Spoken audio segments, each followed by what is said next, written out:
after party. So yes, I need you, Angelo. Thank you. Okay. Because I have 2 more people that will get a drink. Sorry. And that's Sandra. Before, Director of Policy. What's happening? The mic? I'm gonna hold the mic. Andrew, Director of Policy and Planning with TransLink. Patricia Lucy, as they call themselves, the yin and the yang. She is in charge of branding, marketing, and ridership experience. Thank you so much for joining me for this countdown, last countdown, and the last couple of words. While Angela is preparing your Virgin Cosmopolitan, it is Virgin Cosmopolitan, we'll go for the real drinks over into the Wallace in a minute. What is your key takeaway from Share Mobility Rocks 2023? That's a really tall order. We've been sitting here absorbing so much good conversation today. Really, really rich conversation from so many talented people with lots of amazing things to share. I think just some of the highlights that I'd love to reflect on. That a lot of this, some of the stuff we heard about mobility as a service at the beginning. I think the idea of trust, partnership building, relationships are actually one of the foundation for all of the work that we're doing. It's technology can enable a lot of this stuff, but at the end of the day, it's humans that are working with each other that need to get stuff done, out there in the world. So I think that partnership building is a big part, of everything we're talking about here. We've got a couple more things, but I'll bounce it to you, Patricia. Thanks, Andrew. And one reflection for me is just the talent that we have in this industry and how lucky we are to have this breadth of knowledge from different areas. But the thing for me is that this all comes down to the people. We've talked a lot about car ownership and how difficult it is to compete with a single occupant vehicle. So how do we get that shared objective and get all of these wonderful minds working towards that ultimate goal of reducing car ownership? And whether that's partnerships, whether that's demand side management and policy, how do we all get working on that same end goal?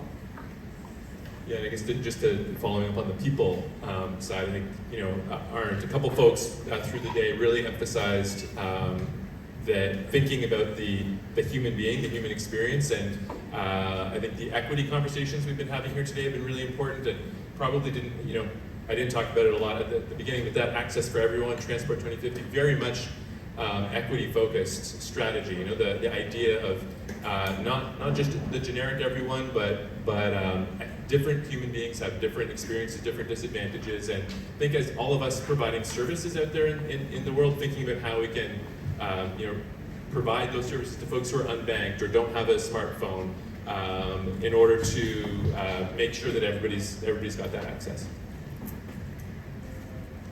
I wasn't sure if you had something else to add, or if you were like, I just put this there because Angela's almost ready. Okay.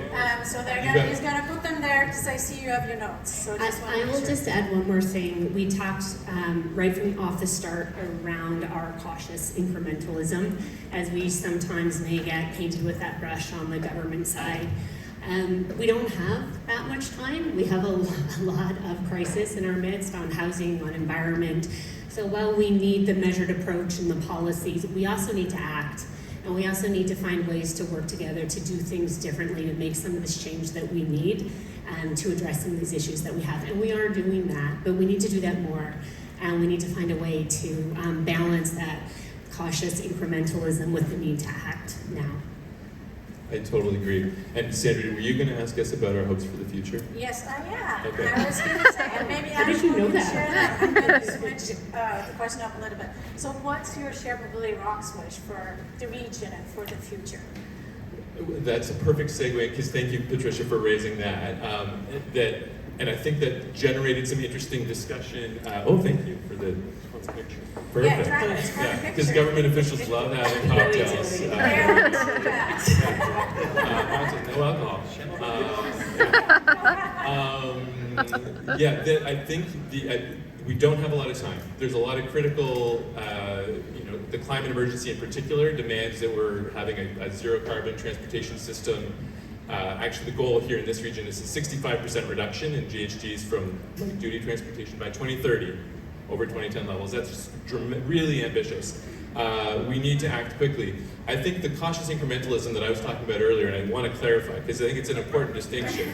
Some people are like, cautious incrementalism, you government bureaucrat. So no, I like big and bold and fast.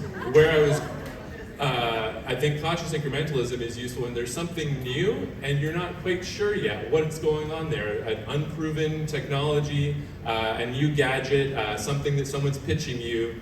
That you need to say, okay, well, let's take a look at that thing. I think the examples in our region in this province, ride-hailing is a great example. We're the last jurisdiction in North America to allow ride-hailing in British Columbia. As a result, I would like to point out that we have some of the best ride-hailing legislation in the continent. And I think some of the best data that we're getting from ride-hailing than any of our peers. And because we waited for a little bit and we saw the shit show that was happening in every other city that said, we want to go first. And said, okay, well, we can learn from that. Let's do it better. Automated vehicles, I think, are a very similar experience. Look what's happening in California. We can learn from that. We don't have to rush in. Electric vertical takeoff and landing, aerial mobility. Also, lots of risks there. So I don't think we don't need to rush into new shiny things. Where there are proven solutions, walking, cycling, shared car share, shared micromobility, transit, we know those things work.